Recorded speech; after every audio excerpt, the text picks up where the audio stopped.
Hello students, welcome to Political Science class. This is the part 3 of chapter 1, Constitution Why and How.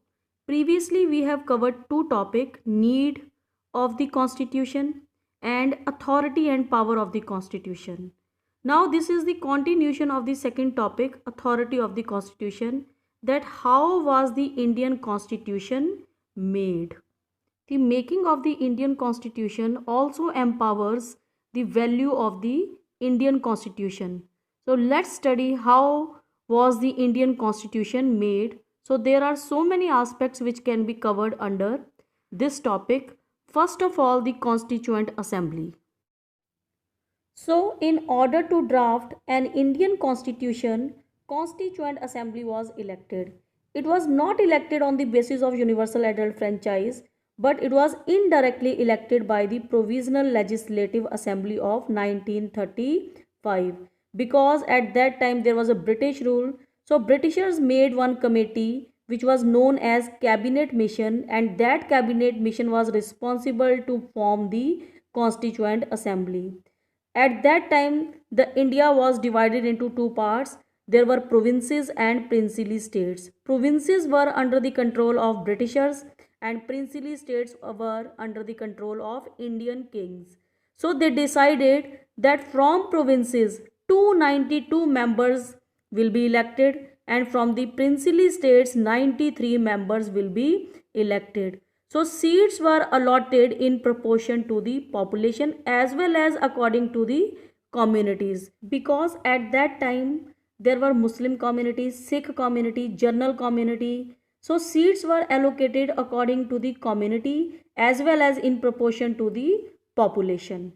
And the first sitting of the Constituent Assembly was held on 9 December 1946, which was elected for the undivided India. The second important point is composition of Constituent Assembly. The Constituent Assembly was formed in 1946, but after that there came the partition plan on 3rd June 1947. In that plan, the territories were divided into India and Pakistan, and some of the members who belonging to the territory which fell in Pakistan, the Constituent Assembly was also divided into two parts, Constituent Assembly of Pakistan and Constituent Assembly of India. In Indian Constituent Assembly, the members reduced to 299. Earlier, there were 385 members in total, but now the members reduced to 299. The final draft of the Constitution was approved on 26 November 1949, and on that date, it was signed by 284 members. There was a serious attempt in the Constituent Assembly to secure the minorities. So that's why 26 members were belonging to scheduled caste, and in the Constituent Assembly, the Congress was the dominating party as 82% members. After partition plan, 82% members were belonging to Congress party. But at that time, Congress party was very diverse party which composed of the different opinions belonging to different section of society. The next point is principle of deliberation. While drafting Indian Constitution, it was very important that representative of all communities should not only participate, but they must be able to forward the interest of their whole community. So while discussing the provision, there were disagreement over almost all the provisions except the one that was universal adult franchise, on which there was a consensus of all the communities that this provision should be preserved, and there was no debate over that provision.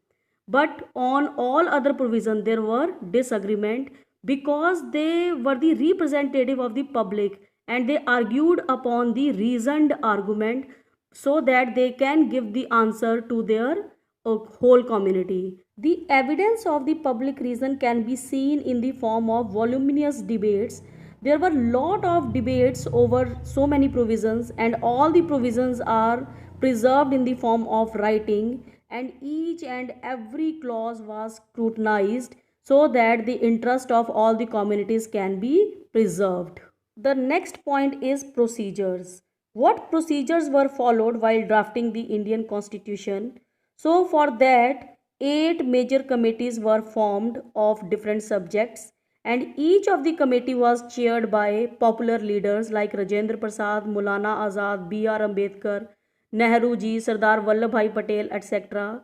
And all these popular leaders were not like minded, they were having conflicting opinion over different issues.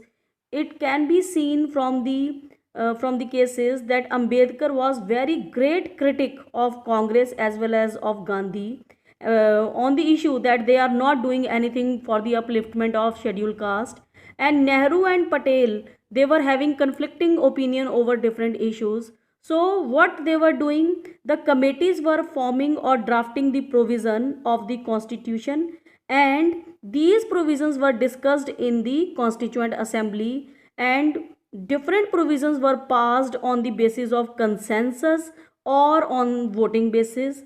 And the Constituent Assembly was met for almost 166 days, which were spreaded over 2 years, 11 months, and 18 days. The next point is inheritance of the nationalist movement. The making of the constitution is not the result of the efforts of the Constituent Assembly members only, but the basic rules or basic values or principles were forged during the days of freedom only. Constituent Assembly only gave the shape to those provisions and principles, or gave the shape to those values which were derived during the freedom time. So one objective resolution was prepared by Nehru ji, and which was aimed to define all the provisions of the constitution, in which the values like equality, freedom, fraternity, etc. were promised during the days of freedom. And this was the moral commitment that all the values will be inserted while designing the institutions, while designing the principles, rules of the constitution. The next point is institutional arrangement. Our Constituent Assembly spent a lot of time so that a balanced structure of institution among different organs of government can be formed, so that power should not lie in the hands of one institution only. So in order to ensure that parliamentary form of government and federal structure was designed, and these designs were taken from the experience and experiments of the other country. Our Constituent Assembly is not hesitating in learning the experience and experiments of the other country, but it was not taken blindly. It was taken according to the suitability of the Indian conditions and the aspirations. Now the borrowed provisions. What experience and the experiment of other countries we have taken in our constitution? So this is the list of that. That from the British constitution we have taken the parliament structure as well as the rule of law. From the Irish constitution we have taken the directive principles of state policy.